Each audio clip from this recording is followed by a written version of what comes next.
welcome back to my channel with another video. This video is regarding a PCOD. तो my patients which wants to know कि PCOD क्यों होता है, इसके कारण क्या है, साइंस एंड सिम्टम्स क्या है, हम इसे कैसे डायग्नोज कर सकते हैं, इसका ट्रीटमेंट क्या है और किस एज पे PCOD के होने के ज़्यादा चांसेस होते हैं और आप इससे कैसे बच सकते हैं और किन लोगों को ज़्यादा PCOD होता है, कौन PCOD से सुरक्षित रहते हैं. So without skipping this video watch it till the end because and में मैं आपको बताऊंगी कि आपको कौन कौन से खाने में क्या क्या आपकी फूड हैबिट्स को चेंज करना है, आप क्या इंक्लूड कर सकते हो, किसको हटाना है खाने से, so you can save your self from PCOD. क्योंकि PCOD हो जाने से एक बार अगर ये किसी को हो जाती है तो उसके जो साइड इफ़ेक्ट्स हैं वो आपको बहुत ज़्यादा परेशान करते हैं. आपकी डे टू डे लाइफ में आप बहुत ज़्यादा इरिटेटेड वगैरह फील करने लगते हो और उससे बचने के लिए you have to watch this video very carefully. जो मैं बताती हूँ वैसे करो, you will get rid of PCOD. Okay जो ये PCOD है ये आपको 15 to 40 ईयर्स की एज में ज़्यादा दिखेगी. इस PCOD में होता क्या है, जो आपकी ओवरीज हैं वो रेगुलर ओव्यूलेशन अपना कर रही थी, नॉर्मल साइकिल में चल रही थी, उसमें क्या होता है सिस्टिक फॉर्मेशन हो जाती है. बहुत सारी जो सिस्ट होती है, पानी की गांठें, पानी की गोल गोल गांठें वो बन जाती हैं, या तो सिंगल हो या फिर मल्टीपल फॉर्म में हो. राइट वो बनती और ख़त्म होती अपने आप रहती है. प्रॉब्लम इसमें ये आती है कि आपका जो ओव्यूलेशन हो रहा था वो नहीं होगा, वो बंद हो जाता है. आपके पीरियड्स जो होते हैं वो इर्रेगुलर हो जाते हैं, या तो वो ज़्यादा आने लगते हैं या फिर स्कैंटी वो कम हो जाते हैं, जिसकी वजह से आपको इनफर्टिलिटी फेस करनी पड़ती है. अगर आप कंसीव करना चाहते हो तो आप जल्दी कंसीव नहीं कर सकते, तो आपको ये प्रॉब्लम आती है. दूसरा क्या होता है कि आपका वेट गेन हो जाता है. PCOD की वजह से आपको वेट गेन होना स्टार्ट हो जाता है, फैट आ जाता है बॉडी पे.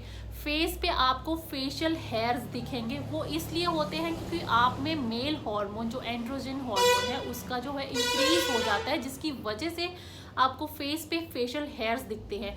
बाकी आपके हेयर फॉल होना स्टार्ट हो जाता है, आपको मेल पैटर्न बैल्डनेस हो जाता है, जैसे आदमियों के ऊपर से ऐसे बाल चले जाते हैं वैसी वाली जो सिचुएशन है वो लड़कियों में भी शुरू हो जाती है. क्यों? क्योंकि आपको मेल हार्मोन इंक्रीज हो गया है. फेशियल हेयर स्टार्ट हो जाएंगे, आपके हेयर फॉल स्टार्ट हो जाएगा, वेट गेन आपको स्टार्ट हो जाएगा, वेट को बहुत ज़्यादा मूड स्विंग्स होंगे और आप इरिटेटेड रहने लगोगे. तो ये सारी जो लक्षण हैं, दीज आर द साइंस जैसे I am going through a PCOD. ठीक है, इरेगुलर अगर आपको पीरियड्स हो रहे हैं, स्कैंटी पीरियड्स हो रहे हैं या एक्सेसिव हो रहे हैं और आपका वेट सडनली इंक्रीज हो रहा है, आपको वीकनेस लग रही है, इरिटेशन है, मूड स्विंग्स हैं, तो आप अंदाज़ा लगा लीजिए कि आपको PCOD हो गया है. Now talking about the test, इसके लिए क्या एग्जामिनेशन है जिससे आप पता लगवा सकते हो. One is the blood examination, खून की जांच, और दूसरा है अल्ट्रासाउंड. अल्ट्रासाउंड से आपको अपने शरीर के अंदर की जो एक्चुअल सिचुएशन है वो पता चल जाती है कि क्या आपको प्रॉब्लम हो रही है. इसमें जो हम हार्मोन टेस्ट करवाते हैं स्पेसिफिकली यही हमें ज़्यादा इंडिकेशंस हमारे बताते हैं कि हमें PCOD है या नहीं है. तो उसमें हार्मोन टेस्ट में आता है LH, FSH, testosterone, DHEAS, SHBG. इसमें से LH, टेस्टोस्टेरोन, DHEAS जो ये तीनों हार्मोन है ये आपको इंक्रीज मिलेंगे. SHBG और FSH हार्मोन आपको डिक्रीज मिलेगा और ब्लड शुगर और कोलेस्ट्रॉल हमको इंक्रीज मिलेगा. राइट तो ये जो है blood examination plus hormone test है, इससे हम ये डायग्नोज करते हैं कि whether you are suffering from a PCOS और नॉट. बात करेंगे हम इसके कारण की कि क्या कारण है कि PCOS इतना ज़्यादा आजकल लड़कियों में हो रहा है. पहले इतना नहीं होता था, लेकिन नाउ एवरी अगर 10 लोगों को खड़ा कर दिया जाए तो उसमें 8 को PCOD की प्रॉब्लम निकलती ही निकलती है. तो इसका जो मेन रीज़न है वो है lifestyle. Number 2 genetic factors. Number 3 the fast food. Right lifestyle से मेरा मतलब है कि आप कैसे रह रहे हो अपने घर में, कैसे सो रहे हो, कितना टाइम बॉडी को रेस्ट दे रहे हो, अदर एक्सरसाइजेज आप क्या कर रहे हो. Second is the genetic factor. तो जेनेटिक फैक्टर से मतलब मेरा ये है कि अगर आपकी मदर को PCOD की प्रॉब्लम है तो इन फ्यूचर आपको भी हो सकती है. तो इस चीज़ को आपको ध्यान में रख के चलना होगा. आपको कभी भी अपना वेट इंक्रीज नहीं होने देना है, आपको अपना BMI सेट कर लेना है जितनी कैलोरीज आपको चाहिए आप उतनी कैलोरीज लो। आपको शुरुआत से ही इस चीज़ का ध्यान रखना होगा कि कहीं आपका वेट इंक्रीज तो नहीं हो रहा, कहीं आप ज़्यादा बाहर फास्ट फूड तो नहीं खा रहे हो। तो आपको उस चीज़ को रोकना होगा, क्योंकि genetic factor is the reason. अगर आपकी मदर को पीसीओडी की प्रॉब्लम है तो इन फ्यूचर आपको भी हो सकती है। The third and the most important point is the fast food. आप जो डायरी प्रोडक्ट्स, बेकरी प्रोडक्ट्स आजकल खा रहे हो बाहर से ले लेके, that is very unhealthy for your body as well as for your hormones also. इसकी वजह से ही लोगों को बहुत ज़्यादा पीसीओडी की कंप्लेंट्स आ रही हैं। जो भी आप लोग बाहर से मैदा वगैरह फ्राइड चीज़ें खा रहे हो, this is the main reason why you all are suffering from the PCOD. बहुत सारे लोग अल्कोहलिज्म का भी इंटेक करते हैं। अगर आप अल्कोहलिक हो तो और आपको पीसीओडी होने के भी चांसेस हो सकते हैं, then you should stop taking the alcohol. Now जब हम बात करते हैं इसकी ट्रीटमेंट की, तो ट्रीटमेंट सबका सेम नहीं होता, राइट। तो ट्रीटमेंट वैसे दिया जाता है जैसे जैसे आपको प्रॉब्लम हो। ये ज़रूरी नहीं है कि अगर आपको पीसीओडी हो गया है तो आपको फेशियल हेयर ज़रूर होंगे। ये ज़रूरी नहीं है अगर आपको पीसीओडी है तो आपका वेट गेन होगा, आप मोटे हो तभी आपको पीसीओडी होगा। PCOD can be from any reason, ठीक है। तो वो बेसिकली आपके हॉर्मोन्स को डिसबैलेंस होने की वजह से होता है। तो जैसे जैसे आपको प्रॉब्लम्स होती हैं, जो चीज़ आपकी डायग्नोज होती है पीसीओडी के साथ, तो उसको हम वैसे मैनेज करते हैं। जैसे अगर किसी का वेट गेन है और वो डायबिटिक डायग्नोज हुआ है तो हम उसको एंटी डायबिटिक ड्रग्स देंगे, जैसे कि मेटफॉर्मिन उसको ट्रीटमेंट में देंगे। और अगर किसी के फेशियल हेयर स्टार्ट हो गए हैं तो हम उसको एंटी एंड्रोजन ड्रग्स देंगे। और अगर कोई पेशेंट आके बोलती है कि मेरे को इरेगुलर पीरियड्स हो गए हैं, तो हम उसको ओसीपीज के साथ उसको ट्रीटमेंट करेंगे।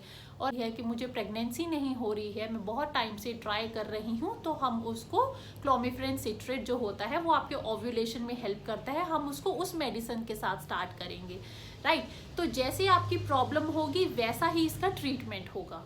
तो अब मैं आपको आपकी थोड़ी डाइट में हेल्प करती हूँ कि आपको अपनी डाइट में क्या इंक्लूड करना है और क्या हटाना है, ताकि आपको पीसीओडी अगर है और तो वो ख़त्म हो जाए। First is the fruits. आपको कौन से फ्रूट्स नहीं खाने हैं, राइट। आपको सबसे पहले तो खाना क्या है, आपको सीजनल फ्रूट्स खाने हैं। सीजनल फ्रूट्स में क्या होता है, एंटीऑक्सीडेंट्स होते हैं, मिनरल्स होते हैं, वाइटामिन्स होते हैं, फाइबर्स होते हैं, तो दे विल हेल्प यू, ठीक है। मैंगो और ग्रेप्स आप ये मत खाओ, बिकॉज ये दोनों फ्रूट वेट गेन करते हैं। Second is the vegetable. आप ग्रीन लीफ वेजिटेबल्स खाओ, और आप आलू और अरबी ये दोनों आप मत खाओ, बिकॉज आलू और अरबी से भी आपको वेट गेन होता है। और आप जब आप सब्जी बनाते हो तो प्लीज़ उसको रिफाइंड ऑयल में मत बनाना, बिकॉज उसके साथ भी बहुत सारी प्रॉब्लम्स आपको फेस करनी पड़ेंगी। अब हम बात करते हैं सलाद की। तो सलाद में आपको खीरा, गाजर, टमाटर ये सारी चीज़ें इंक्लूड करनी चाहिए। अगर आप ड्राई फ्रूट्स खाना चाहते हैं तो बेशक आप ड्राई फ्रूट्स खाइए, आलमंड्स खाइए, वॉलनट खाइए। वॉलनट में ओमेगा 3 फैटी एसिड होता है। Now the next is the seeds. आप अगर सीड्स खा सकते हैं तो आप सीड्स खाएं, चिया सीड खाएं, वाटरमेलन सीड खाएं, वो भी बहुत अच्छा और हेल्दी होता है। मिल्क और मिल्क प्रोडक्ट्स को भी आपको नहीं लेना चाहिए, because they are very rich in calorie, a high calorie and a cholesterol also. लोग नॉन वेज खाते हैं तो मैं उनसे यही बोलूँगी कि आप नॉन वेज अपना बंद कर दें, because they are very rich in a high calories और बहुत ज़्यादा ही कोलेस्ट्रॉल होता है, जिसकी वजह से आप अपने वेट को लॉस नहीं कर पाएंगे और आपको पीसीओडी की प्रॉब्लम नहीं ख़त्म होगी। You should count your calories, कि आपको कितनी कैलोरीज नीडेड है, कितनी आपको चाहिए, वो काउंट करके आपको पूरे दिन में उतना ही पोर्शन में खाएं। देन ओनली आपको पीसीओडी की प्रॉब्लम से राहत मिलेगी। बिकॉज जो पीसीओडी की जो प्रॉब्लम है that is mainly because of the weight gain. ज़्यादातर लोगों को वेट गेन की वजह से ही होती है। जैसे जैसे आप अपना वेट लॉस कर देते हो, अपनी नॉर्मल रूटीन में आ जाते हो। एंड यस, आपको क्या करना है, आपको वॉक स्टार्ट करनी है। एटलीस्ट 30 to 40 मिनट्स की वॉक आपको डेली करनी है। ओके, स्लीप हैबिट बहुत ज़्यादा इम्पॉर्टेंट है। आपको कम से कम 8 घंटे की जो नींद है वो डेली लेनी है, राइट। और आप जिन लोगों को बहुत ज़्यादा स्ट्रेस रहता है एंजाइटी रहती है उन लोगों को भी ज़्यादा पीसीओडी की प्रॉब्लम को फेस करना पड़ता है। तो हमने सारे इम्पॉर्टेंट पॉइंट्स यहाँ डिस्कस कर लिए हैं। मैंने बता दिया है कि आपको पीसीओडी क्यों हो सकता है, क्या कारण है और आप उससे बच कैसे सकते हो। आप अपनी बेकरी से जो सामान खा रहे हो लाके वो बंद कर दो, रिफाइंड ऑयल बंद कर दो, फास्ट फूड खाना बंद कर दो, चिप्स, नमकीन, बिस्किट्स, मैदा, ये सब चीज़ें आप बंद कर दो। अच्छा खाना खाओ, घर में बना के खाओ और अपनी लाइफ में एक्सरसाइज को इंक्लूड करो डेली का, जो आपको करना ही चाहिए। तो ये सब करके आप पीसीओडी से बच सकते हैं। अगर आपको पीसीओडी है तो ज़रूरी नहीं है कि आपको मेडिसिन ही खानी होगी। Try to reduce your weight first. आप देख लेना, अगर आप वेट आपका अगर बढ़ा हुआ है और आप वॉक करना स्टार्ट कर देंगे तो आपका जो पीसीओडी का प्रॉब्लम है वो डे बाय डे अपने आप कम हो जाएगा, because weight is the only reason of PCOD, right. Change your lifestyle और स्ट्रेस ना लें, अच्छे से नींद लें, एटलीस्ट 8 आवर्स स्लीप, वो भी आपके लिए ज़रूरी है। ये सब करें तो आप देखेंगे कि आपका पीसीओडी ख़त्म हो जाएगा। Thank you.